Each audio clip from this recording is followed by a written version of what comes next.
Good morning बच्चों आज हम लोग पाठ 15 मिठाई वाला पाठ नमक पाठ का अभ्यास कार्य देखेंगे। तो बच्चों आइए देखते हैं अभ्यास कार्य। बच्चों अभ्यास कार्य के अंतर्गत हम लोग पाठ चर्चा को देखते हैं। पहले आइए देखते हैं प्रश्न नंबर का। यहाँ पे देखिए क्या लिखा बच्चों, निम्नलिखित प्रश्नों के उत्तर एक शब्द में लिखे। यहाँ पे कुछ प्रश्न दिए गए हैं, उनके उत्तर आप लोग को एक शब्द में लिखना है।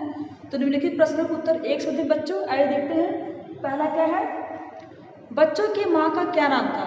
बच्चों की माँ का क्या नाम था बच्चों, तो बच्चों की माँ का नाम था रोहिणी। क्या था, रोहिणी। दूसरा प्रश्न है, मिठाई वाला कितने दिनों बाद मुरली बेचने आया।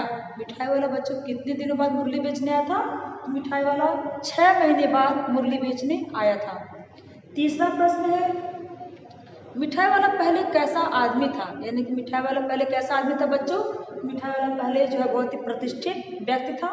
प्रतिष्ठित मतलब होता बच्चों नामी। ठीक है। चौथा देखिए, मिठाई वाला किसकी खोज में निकला था। यहाँ बच्चों मिठाई वाला किसकी खोज में निकला था, तो मिठाई वाला असीम सुख की खोज में निकला था। क्योंकि उससे लगता था कि उसके बच्चे आसपास कहीं जन्मे होंगे, इसीलिए वो बच्चों की तलाश में असीम उन्हीं में अपना सुख ढूंढ रहा था। आइए देखते बच्चों, ग किसने किससे कहा। पहला है, ओ देखो मेला आती कैचा छुंदल है। यहाँ पे देखिए लिखे, ओ देखो मेला आती कैचा छुंदल है। इसको कहा बच्चों मुन्नू ने। किसने कहा था, मुन्नू ने। दूसरा है, जरा उस मुरली वालों को बुलाओ तो चुन्नू मुन्नू के लिए ले लो। यहाँ पे देखिए लिखा है, दूसरा जरा उस मुरली वालों को बुलाओ चुन्नू मुन्नू के लिए मैं मुरली लूँ। ये किसने कहा था, यह रोहिणी ने कहा था। किसने कहा था बच्चों, रोहिणी ने। तीसरा है, सबको देंगे भैया लेकिन जरा रुको, जरा ठहरो, एक एक को लेने दो। यहाँ पे देखिए तीसरा, सबको देंगे भैया। यहाँ पे ये कौन कहता बच्चों, ये कहता है मिठाई वाला। चौथा है, अरे अरे न न अपने पैसे लिए जब भाई। ये जब मिठाई वाला पैसे नहीं लेता है तो ये कौन कहता बच्चों, ये दादी कहती है कि अरे अरे न न अपने पैसे लिए जा भाई। तब देखिए इसका होगा दादी। पहला का क्या होगा बच्चों, पहला का होगा मुन्नू। दूसरा का क्या होगा, दूसरा का होगा रोहिणी। तीसरा का क्या बच्चों, तीसरा होगा मिठाई वाला। और चौथा का होगा बच्चों दादी।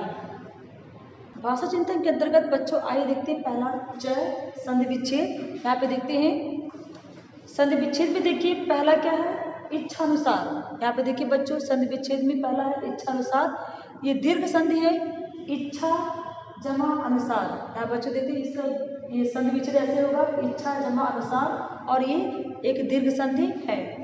दूसरा देखते हैं स्नेहा विसक्ति। स्नेहा विसक्ति बच्चों ये भी एक दीर्घ संधि है। जैसे यहाँ पे देखिए स्नेह जमा अभिशक्ति। यहाँ पे क्या होगा, स्नेह जमा अभिशक्ति, ये भी एक दीर्घ संधि है। तीसरा आते हैं प्रेमालय। यहाँ पे देखिए बच्चों प्रेमालय यानी कि प्रेम जमा आलय, ये भी एक दीर्घ संधि है। चौथा देखिए स्वरूपानुरूप। स्वरूपानुरूप बच्चों ये भी देखिए दीर्घ संधि है, स्वरूप जमा अनुरूप, ये भी एक दीर्घ संधि है। देखिए एक बार पुनः देख लेते इसका संधि विच्छेद कैसे करेंगे। इच्छानुसार का इच्छा जमा अनुसार, स्नेह विसर्ग का स्नेह जमा अभिशक्ति, प्रेमालय का प्रेम जमा आलय, और स्वरूपानुरूप का स्वरूप जमा अनुरूप, ये इसका संधि विच्छेद होगा। आइए दूसरा देखते हैं, अच्छा प्रकृत और प्रत्यय अलग कीजिए। यहाँ पे देखिए प्रकृत और प्रत्यय अलग करना है। यहाँ पे देखिए पहला है सांसारिक। तो सांसारिक में ऐसे करेंगे बच्चों, प्रकृति यानी कि यहाँ पे जो प्रकृति यानी कि मूल शब्द है वो संसार है, और इसमें एक प्रत्यय लगा है। क्या है, पहला संसार जो है मूल शब्द है, और एक यहाँ पे प्रत्यय है। दूसरा स्थिरता। इसमें देखिए स्थिरता में स्थिर यहाँ पे मूल शब्द है यानी कि प्रकृति शब्द ये है, और ता इसमें प्रत्यय लगा है तो क्या स्थिरता। तीसरा बच्चों स्मरणीय। तो स्मरणीय में मतलब यहाँ पे देखिए यहाँ पे स्मरण जमा ई है, यहाँ पे स्मरण मूल शब्द है और ई यहाँ पे प्रत्यय है। चौथा देखते हैं दर्शनीय। दर्शनीय में बच्चों देखिए यहाँ पे दृश्य यहाँ पे मूल शब्द है, और यहाँ पे अनि जो है प्रत्यय है। एक बार पुनः देख लेते बच्चों, सांसारिक का संसार जमा एक, स्थिरता का स्थिर जमा ता, स्मरणीय का स्मरण जमा ई, और दर्शनीय का दृश्य जमा अनीय। क्या देखते बच्चों, ज उपसर्ग। यहाँ पे बच्चों देखिए ज में उपसर्ग अलग कीजिए। यहाँ पे कुछ शब्द दिए गए हैं जिनको उपसर्ग अलग करने की बात की जा रही है। देखिए देखते हैं पहला क्या है, पहला अभिषिक्त। यहाँ पे देखिए अभिषिक्त में अभी बच्चों उपसर्ग है और सिर्फ यहाँ पे मूल शब्द है। अभी क्या है, अब यहाँ पे उपसर्ग है, सिर्फ यहाँ पे मूल शब्द है। दूसरा है संस्मरण। देखिए सम यहाँ पर उपसर्ग है बच्चों और स्मरण यहाँ पे मूल शब्द है। सम क्या है, सम उपसर्ग है और स्मरण यहाँ पे मूल शब्द है। तीसरा है परिचित। यहाँ पे देखिए परिचित में पर यहाँ पर उपसर्ग है, चित यहाँ पर मूल शब्द है।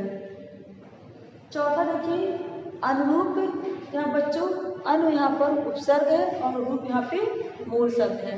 तो बात पुनः देख लेते बच्चों। अभी जमा सिक्त, अभी उपसर्ग है, सिक्त यहाँ पे मूल शब्द है। सम उपसर्ग है, स्मरण मूल शब्द है। पर उपसर्ग है, चित मूल शब्द है और अन उपसर्ग है, रूप जो यहाँ पे मूल शब्द है। आइए आगे देखते बच्चों। यहाँ पे झ क्या है, विशेषण और विशेष से पृथक करिए। यहाँ पे विशेषण और विशेष को अलग करने की बात की जा रही है। देखते हैं पहला क्या है।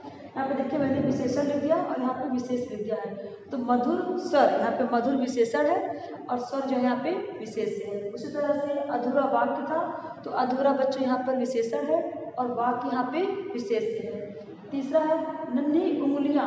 यहाँ पे देखिए नन्ही यहाँ पर जो विशेषण है और उंगलियां यहाँ पे विशेष है। चौथा है गोरा युवक। तो गोरा यहाँ पर बच्चों विशेषण है और युवक यहाँ पे मूल शब्द सॉरी मूल शब्द की विशेष है। अब पुनः देखते बच्चों।